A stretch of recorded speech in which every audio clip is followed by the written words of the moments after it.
Hello everyone, welcome to my channel. I hope everyone is having a wonderful day. Before starting the video, please go ahead and hit the subscribe button and give this video a like up. Today on The Young and the Restless, Heather winds up dead after a confrontation with Sharon, who disposes of her body. All products and services featured are independently chosen by editors. However, soaps.com may receive a commission on orders placed through its retail links, and the retailer may receive certain auditable data for accounting purposes. In the dark, on a bridge over water, Sharon balls up her gloves, throws them in the hatchback of her vehicle, which is open. She then closes the hatch and gets into the driver's seat crying and horrified. 3 hours earlier, Sharon opens the door to leave Daniel's apartment when she comes face to face with Heather, who asks what she's doing there. Sharon says she's waiting for Daniel, who had to pick up Lucy, but told her to wait for him. Heather frowns.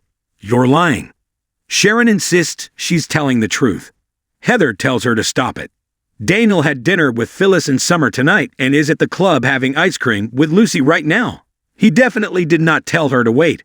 She suggests Sharon tell her the truth. "Did you break in?" Sharon says no and makes a move to get going. Heather won't let her leave and asks what she's looking for in her apartment. "What do you want?" Sharon tells Heather if she'd stop accusing her of things, she will explain. She says there were things still left unsaid, so she called Daniel, and he had the superintendent let her in. Heather counters that she spoke to Daniel right before she got there, and he didn't mention it. Does she not think he'd warn her that the woman who's been threatening them and screaming at them would be in their living room? Sharon only knows that Daniel told him to wait there for him. Heather declares this is a lie and announces she's calling him. Sharon stops her by admitting she picked the lock on the door. She wanted to tell Daniel that she thought it would be best if he left town. Heather asks how she knows they were thinking about leaving. "Are you bugging my apartment now, Sharon?" Sharon complains that she's not on the witness stand. Heather warns she's about to be if she doesn't come clean. Sharon begins to wail about Daniel killing her baby girl. Heather reminds her that Cassie was driving the car. This was a tragic mistake made by two teenagers, and Daniel has suffered ever since. He has remorse, and if it's not enough for Sharon, Heather is sorry. "What do you want Daniel to do? Do you want him to die? Would that settle the score for you? Because it wouldn't bring Cassie back." Sharon hollers that seeing Daniel tears her apart. "He's everywhere I look." Heather asks, "So your solution was to break into his apartment and tell him that?" Sharon says yes. Heather tells her they considered leaving, but they didn't want to send the message to Lucy that running away from their problems is okay. "Sorry to disappoint you, but we're staying." Sharon doesn't think she's sorry for anything. Heather says she's sorry for her because she needs professional help. "I don't know what this is, but to be completely honest, it scares me." "You scare me." Sharon is taken aback. Heather thinks the only thing Sharon's actually regretting is pretending to apologize to them. Spotting a shard of broken glass on the floor, she asks Sharon, "Did you do this?" Sharon denies it. Heather doesn't buy it and asks, "What the hell is going on?" Holding the glass, Heather asks Sharon what she did. Sharon says it was like that when she got there. Heather reminds her said she just noticed it. Sharon tells her to believe her or not. "I don't care." She tries to leave again, and Heather gets between her and the door. She decides she should call the police and pulls out her phone. Sharon pleads with her, "Please don't do this." Heather says, "Then tell me the truth." She knows she didn't come there to just talk to Daniel. Sharon tells her she said everything she has to say. Heather tells her, "Have it your way," and starts dialing. Sharon knocks the phone out of her hand. Heather tells her she's sick and needs to see someone as soon as possible. "Maybe I should call Nick." Sharon says she'll paint her as a crazy lady and screams, "Don't call him." Heather says fine, but she is going to call the police. Sharon promises she won't bother them anymore. Heather says she obviously came there to do something. She can only guess it was to harm Daniel, or maybe all of them. She will do what it takes to protect her family and get her out of their lives once and for all. Heather goes for her phone, and Sharon makes for the door. Heather tries to stop her, and Sharon throws her to the floor. Heather is unconscious for a moment, and then comes around. She tells Sharon, "You are out of your mind." Sharon's vision blurs, and then she hears Cameron telling her to wake up. Heather is unconscious on the floor. Cameron says, "I don't think she can hear you." Sharon tells Heather to wake up repeatedly. She lifts her head, and there's loads of blood. Sharon gasps, "Oh my God." Cameron prompts her to check her pulse. She does, and there isn't one. Sharon panics and cries, "Oh my God, oh my God, what have I done?" She wails that she has to call an ambulance. Cameron stops her.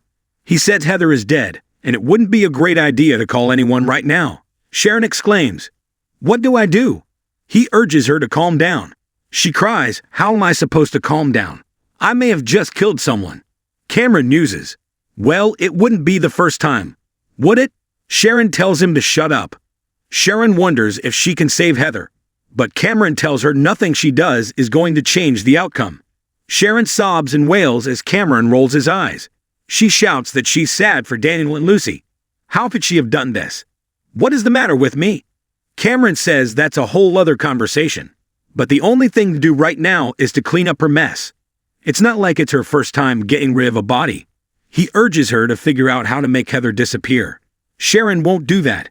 Cameron guesses he'll see her in prison. He reminds her she's been seen in public harassing Heather and her family. She broke in there with the intent of poisoning Daniel.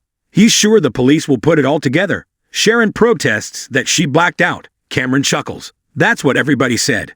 Sharon says Heather was alive before. She told her she was out of her mind. Cameron says, now she's laying dead on the floor, and you don't have an alibi. Maybe she was right. He tells her to take a deep breath and cowboy the hell up. Daniel and Lucy will be home any minute, and she needs to get to work. Soon, Sharon brings sheets out. Heather's phone rings. It's Daniel. Cameron says he's probably on his way.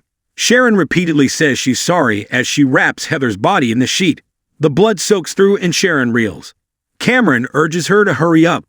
Does she want Lucy to see her wrapping her mom up like a pig in a blanket?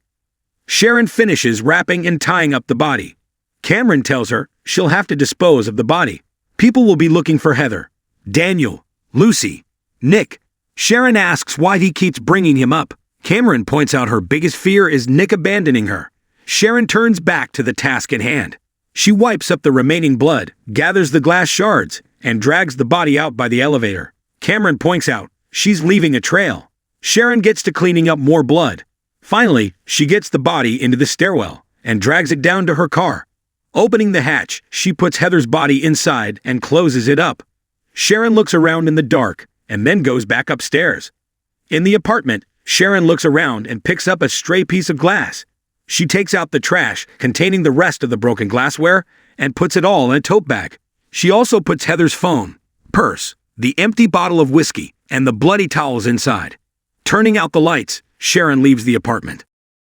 In her car, Sharon puts the tote bag on the passenger seat. Cameron asks if she's sure she didn't leave anything behind.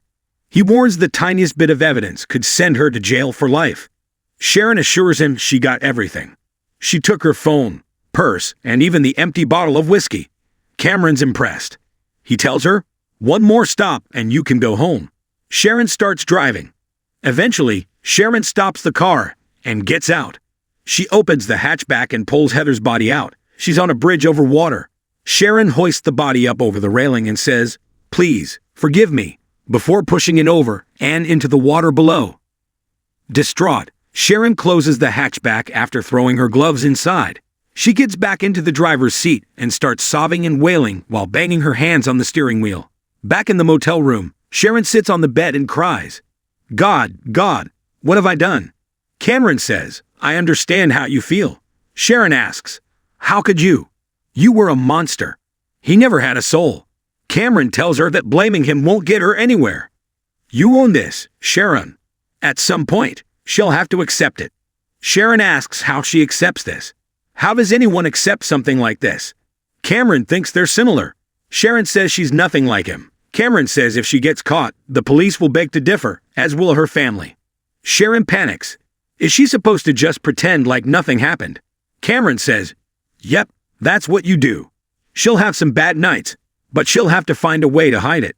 This is her private hell, and it needs to stay that way. She must carry on as if she was never there tonight. She'll act shocked and surprised about Heather's disappearance.